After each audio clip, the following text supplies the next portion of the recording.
Alors on va parler de trucs et astuces qui bien sûr on va parler de POC. Quand je dis POC c'est POC et quand je dis POC c'est un acronyme pour dépasser la peur et la culpabilité, c'est-à-dire lâcher prise, se libérer des peurs, des obligations pesantes et des culpabilités injustifiées, passer à l'action pour gagner en liberté intérieure.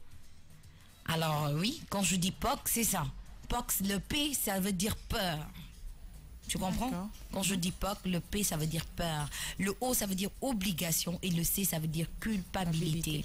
Alors on va commencer par la peur. Qu'est-ce qu'on va dire pour la peur? Quelles sont les peurs réelles ou imaginaires qui empêchent de lâcher prise? À quoi servent ces peurs? En quoi la peur est-il utile? De quoi protège-t-elle? C'est les questions qu'on se pose. Voilà. Est-ce que je désire la garder cette peur? On ne sait pas. Si oui, pour combien de temps? Sinon, comment se protéger sans elle? Ça, il s'agit de la peur. Alors, l'obligation. On va dire, quelle obligation empêche de lâcher prise? Qui a imposé ces obligations? Quelles sont les vraies obligations? Quelles sont les obligations qui pèsent et sur lesquelles lâcher prise? Quelles sont les obligations qui nourrissent mon élan de vie? C'est les questions qu'on doit se poser pour réussir ce POC. Alors, comment remplacer les « je dois » par « je décide » Est-ce que tu comprends? Pour cultiver l'enthousiasme à effectuer ces obligations nourrissantes. Oui. Quelles sont les obligations qui entravent mon élan? Toujours des questions pour l'obligation. Qu'est-ce que je me dis pour accepter toutes ces obligations? Ça, c'est l'obligation. Okay. Tu notes bien les questions? Oui, je note. D'accord. Alors, on y va pour ces culpabilités. Pourquoi vivre dans les peurs et les obligations inutiles? Il y a des grandes chances pour que ces peurs et obligations soient alimentées par la culpabilité.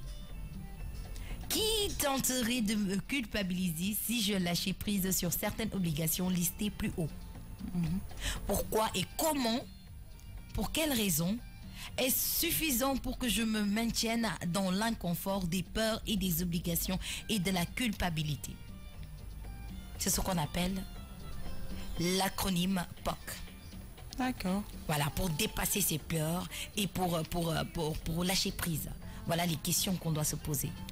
Les peurs, pourquoi? Comment? Pourquoi je dois avoir peur? Cette peur-là, ça m'amène où? Pourquoi? L'obligation, pourquoi je suis obligée de faire ça et ça? Culpabilité, pourquoi je devrais me culpabiliser?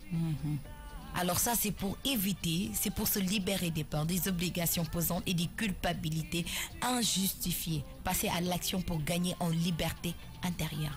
Ça, c'était quelques trucs et astuces pour l'acronyme POC. Ça va servir à... C'est juste 3 lettres, mais oui, qui englobent beaucoup de choses. Qui englobent beaucoup de choses. Le POC, ça veut dire peur, obligation et culpabilité. Si tu regardes les questions dont j'ai énumérées, si tu te les poses toi-même, là, tu vas pouvoir dépasser tes peurs, savoir tes obligations et ne pas tout le temps se culpabiliser. Alors, monsieur Ndiaye, tu t'y vois dans le POC, toi? Dans le peur. Dans le POC.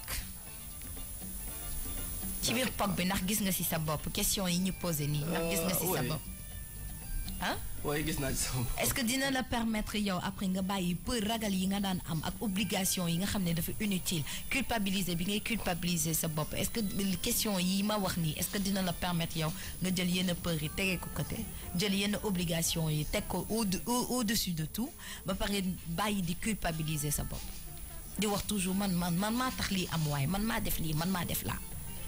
Ouais. Est-ce que dina la permettre nga POC bi dina la permettre nga remettre en question sa façon de vivre, sa façon de faire? Oui, je crois.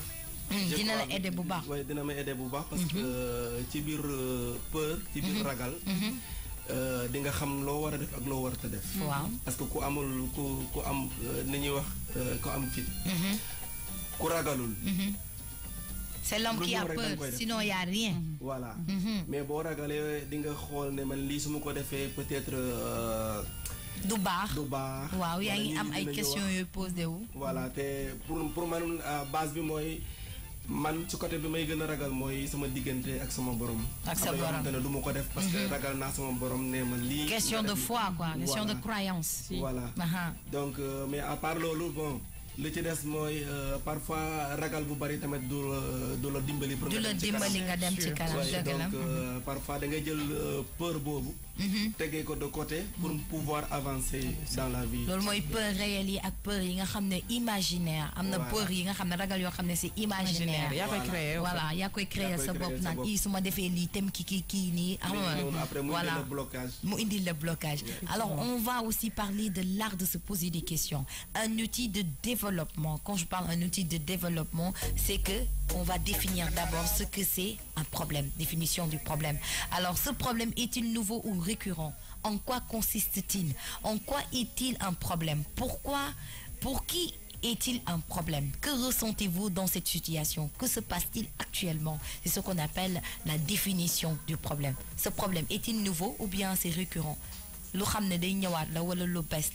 Détermination d'un objectif, c'est toujours dans le même cap. Que souhaitez-vous obtenir ou atteindre? Mais obligation et objectif. Quels sont vos enjeux personnels ou professionnels? Question est-ce que tu comprends? Que se passerait-il si vous ne l'atteignez pas? Si vous ne l'atteignez pas, objectif quand voulez-vous obtenir ou atteindre cet objectif?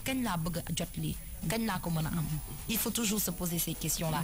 Comment saurez-vous que vous l'avez atteint? Objectif Lolo définit que détermination ou objectif. Une possibilité d'action. Que pouvez-vous faire? Nit bu nek da nga wara am ay questions yo wara poser sa bop. Yi ci la bok possibilité d'action. Ba lan la wara bëna def? Quelle autre option pourriez-vous imaginer et créer? Qui peut vous aider à trouver d'autres actions ou bien d'autres possibilités? Pouvez-vous évaluer et classer ces options? Quand tu as possibilité d'action, da ngay jël bu nek nga tek. Kan moo ma mën a dimbalil ban moo war a njëkk ban moo war a lii ban moo gën sax ban moo gën te boo amee tamit ku lay jàppale pour nga xam ne que lii ak lii moo gën tout ça ça fait partie de la vie personnelle. On va parler aussi de plan d'action. Nit ku nekk da nga war a un plan d'action. Que décidez-vous? Qu'avez-vous fait pour commencer? Loolu c'est important, surtout vie ou artistique. Plan d'action dafa important. Quelles sont les étapes suivantes? Gis nañ nek Doudou commencé na woy mu ngi fecc lan nga prévoir pour ces canaux pour après. Quand et comment allez-vous passer ces étapes? Nan ngay franchir étapes yi nga bëgg établir ci sa àddina. On va parler aussi de diagnostic des atouts et faiblesses. Ku nekk xam nga lan mooy sa ni nga koy waxatee say avantages ak say faiblesses. Fort fort ak fort faible. Alors quels sont les obstacles? Lan moo may permettre ma bañ a avancer? Comment pouvez-vous les surmonter? Nan lay def ba obstacle bi problème bi ma jéggi ko régler ko dem. Voilà, quelles sont vos ressources, vos moyens, vos alliés? Lan moo may permettre ma obstacle bi man ma jéggi ko moyens yi lan la lan moo may permettre ma def ko. Alors pour terminer, évaluation des résultats. Avez-vous atteint votre but? Ci li ñu wax yépp fi mooy évaluation boo demee benn moment da ngay taxaw xool nga def évaluation. Loolu la ñuy wax jàng sax dafa am examen, n'est-ce pas? Boo jàngee bi si yàgg dañuy taxaw daal def examen ñu xool résultats yi xoolaat bu baax. Voilà, léegi boo poser vos questions il y a un moment dans ta vie tu dois t'arrêter pour faire des évaluations et voir des résultats. Avez-vous atteint votre but? C'est la question qu'on doit se poser. Est-ce que j'ai atteint mon but? Comment le savez-vous? Preuve avec résultat mon mën a déterminer loolu preuve avec résultat. Donc c'était l'art de se poser des questions, un outil de développement personnel li nga xam ne day permettre nga xam exactement yow yaay kan, permettre nga am benn vie boo xam ne c'est vraiment rangé. da lay permettre aussi nga bañ a jaxasoo daal bañ a nekk koo xam ne am vie boo xam ne dafa perturbé, am vie boo xam ne dafa farfelu. Ça te permet de bien te ranger, de savoir ce qu'il faut faire et quand et comment. C'est sûr. En fait lii nii dafay wane ni que nit rek balaa ngay def dara il faut vraiment réfléchir. Toog ak sa bopp te poser des questions, ça va ndax li su ma ko defee dina am avancement ou sinon ndax dina baax, est-ce que d'ici si kanam li ma bëgg nii su ma ko defee est-ce que d'ici si kanam ça aboutira à quelque chose de positif. Donc c'est bien, en fait, de rappeler aux gens qu'il faut vraiment réfléchir avant de prendre une décision très importante. Très important. Alors, on va prendre des réactions sur la page Facebook. Djibinia qui nous fait la peur. La peur de l'échec est parfois un atout et ça te permet de redoubler d'efforts pour réussir à tes projets. Si. Malangbachi, bonjour. Et Djibinia qui revient pour nous dire, se poser la question de savoir ce qui se passera si on échoue est source de blocage à mon humble avis. Voilà, à son humble avis, mon khalatam rek le dal di joxe ku nek ak sa khalat. Alors on va y aller pour prendre une petite pause musicale et revenir avant de se dire au revoir parce qu'il est exactement 9h passé de 50 minutes. Kiki tay lo ñu tangal.